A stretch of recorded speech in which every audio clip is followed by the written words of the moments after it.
sorry to, sorry for, sorry about. Oh, really? It is very confusing. Prepositions have always been very, very confusing. I'm confused as to which preposition is to be used after which word.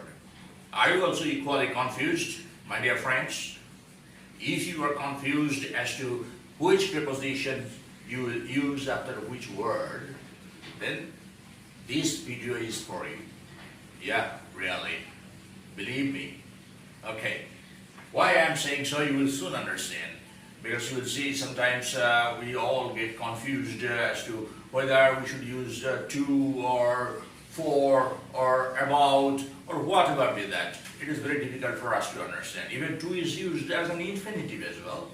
To is not always used as a preposition only. It has, I can cite a number of examples in which you will see to is used as an adjective and also, as a preposition, and also some sentences in which to is used as an infinitive. To is used as a preposition, for example, with a view to doing this. See, with a view to, after to, we are using do plus ing. With a view to doing this, I have come here. So here to is not used as an infinitive. If to is used as an infinitive, then the simple present form of the verb must be used after to.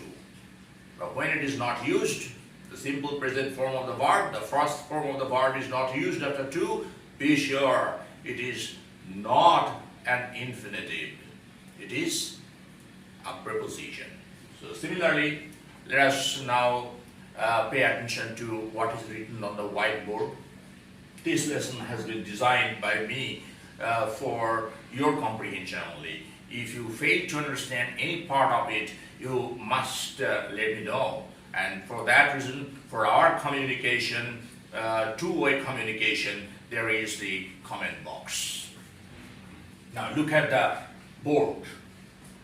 Sorry to and sorry for slash about plus do plus ing.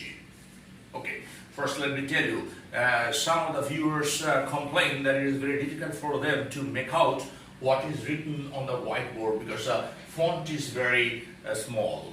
But nothing can be done because the board is not a very huge one, and so we have to somehow accommodate all these sentences, all these words in this board only, okay? Or on this board we may say better. The board is used, so before that the preposition on is better. Just a few minutes ago I told you, sometimes we all are confused. So you do one thing, when you watch this video, watch it on the full screen of your mobile phone, okay? That will be easier. So sorry to, after sorry sometimes we see the infinitive to is used. It is not a preposition here, of course, it's an infinitive. Why, I will tell you soon. Sorry for and also sorry about. So when you are using sorry for or sorry about, you know very well the simple present form or the first form of the verb can be used. So what do we have to use? We have to use verb plus ing. For example, do plus ing, doing. Okay? Let us now see the example sentences. Before that, let us read what is written here. We use sorry to say we regret something that happens now.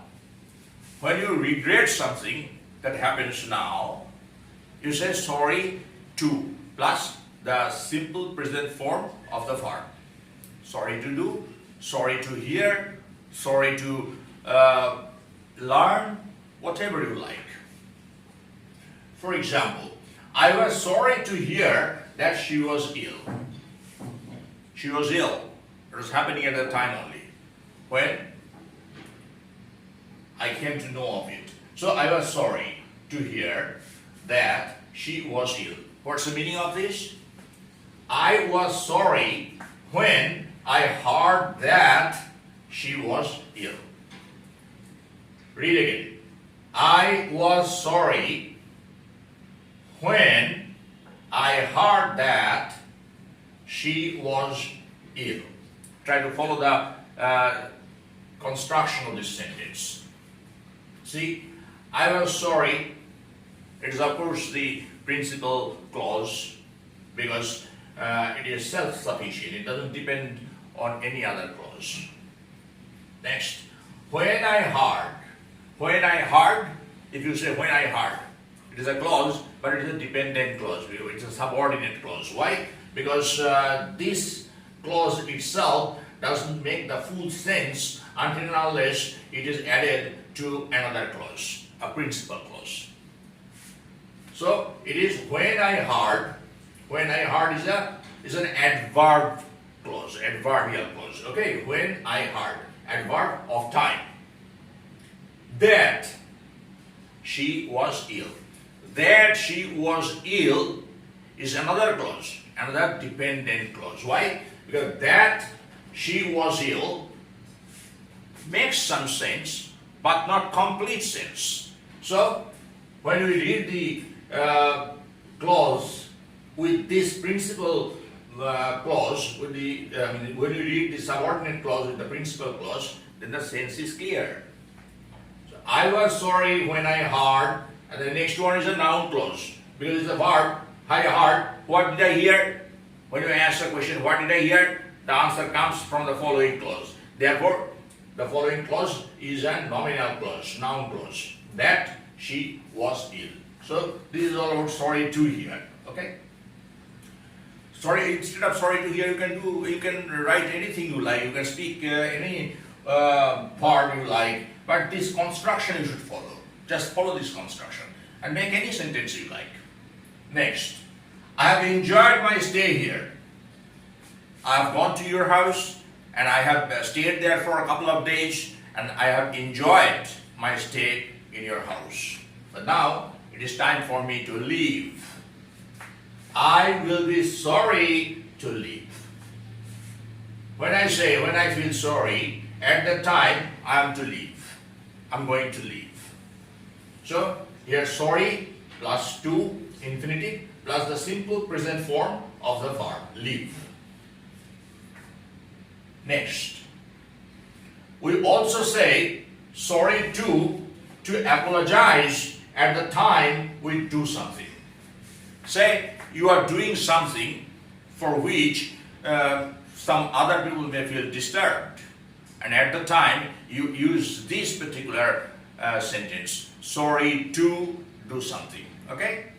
For example, I'm sorry to phone you so late. I'm sorry to phone you so late. Very late at night, you are telephoning somebody because of some urgency, something you need a person to know. So you are telephoning that person very late at night and you say, I'm sorry to telephone you. Why? Because you are apologizing. Apologizing. Okay? So when this particular construction expresses your apology, I'm sorry to phone you so late, but I need to ask you something. I have something to know. I need some news from you. So I have telephoned you so late at night, and I'm sorry. I'm sorry to telephone you. Next, number 3.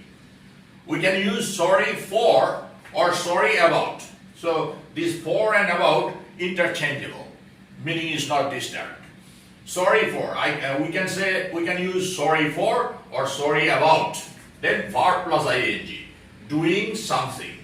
Doing something. To apologize for something we did before. Then what is the difference between sorry to? This is also expressing your apology. Sorry to. And this one also expresses your apology. But the difference is here these two actions are taking place at the same time. Okay? So you are using sorry to. But here you see sorry about doing something to apologize for something we did before. The act of doing something is already over.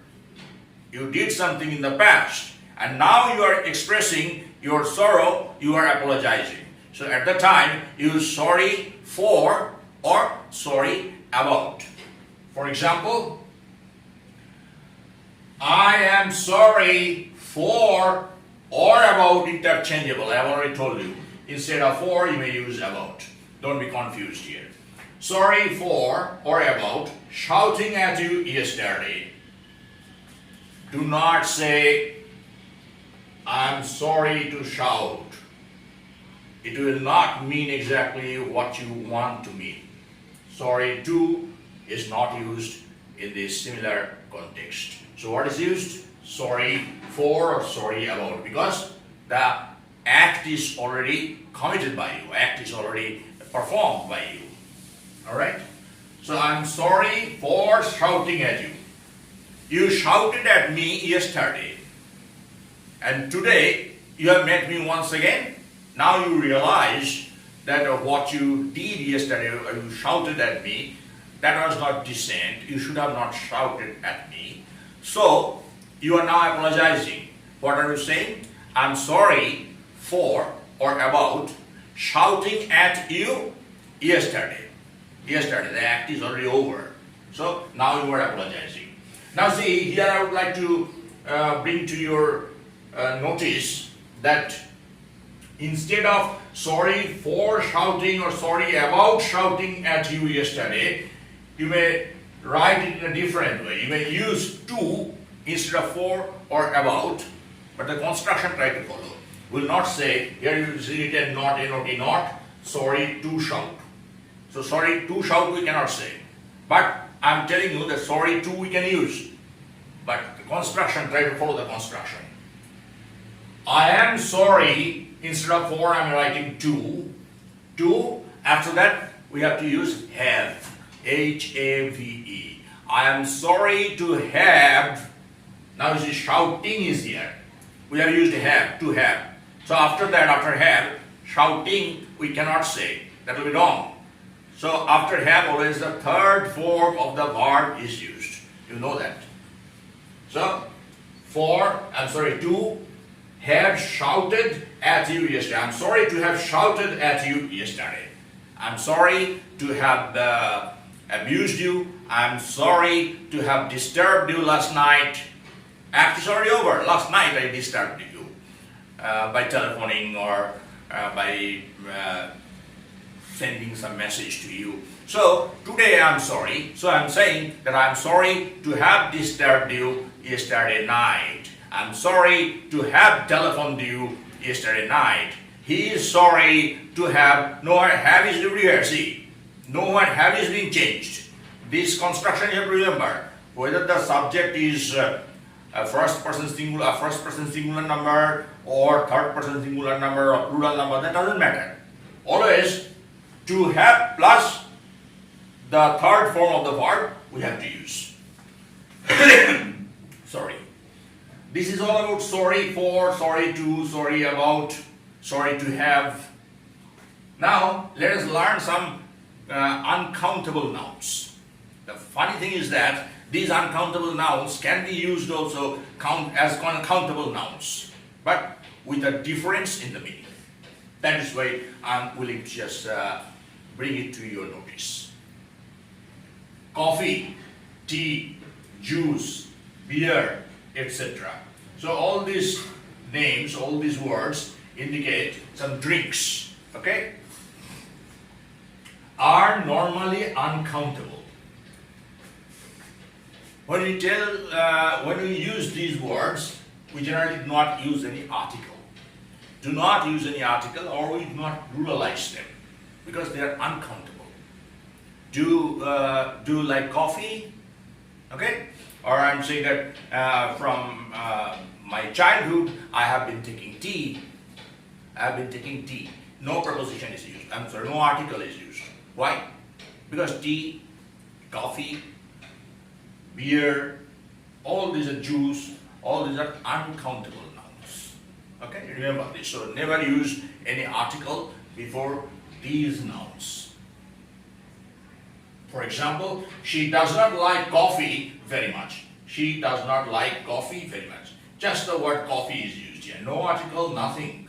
So this use indicates that coffee is an uncountable noun, so we are not using any article before coffee.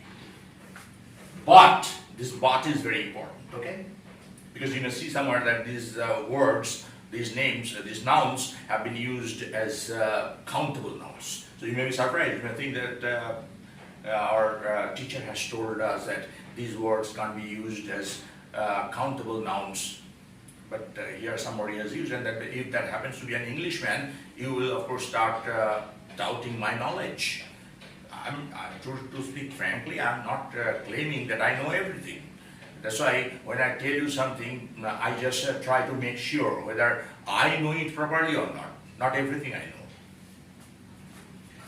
But you can say a coffee, 2 coffees. So you understand, a coffee, article is used before coffee, therefore it has become a countable noun. In the same way, here you see coffee is pluralized, 2 coffees. What does it mean? Why have I told that there is a difference in the meaning then? Because here, a coffee means a cup of coffee.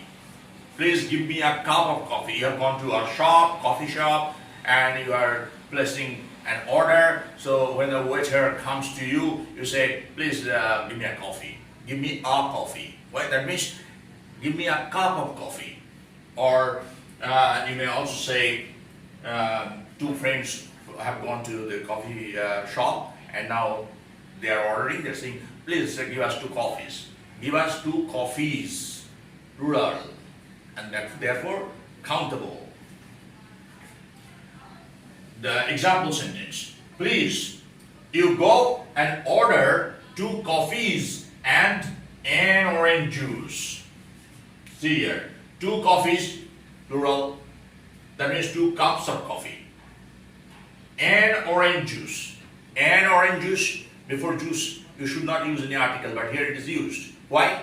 Because it is, there is a little difference in the meaning here. Now you are not saying that, give me juice. An orange juice, which means a bottle of orange juice, or a glass of orange juice, or maybe a bowl of orange juice. You mean that container, and for that reason you are using this article here. Next, the following nouns are usually uncountable. Here, the names of certain nouns are written. Follow this. These nouns always remain uncountable. So do not use any article before these nouns, and also do not pluralize them. If you pluralize them, you will be absolutely wrong, my dear friends.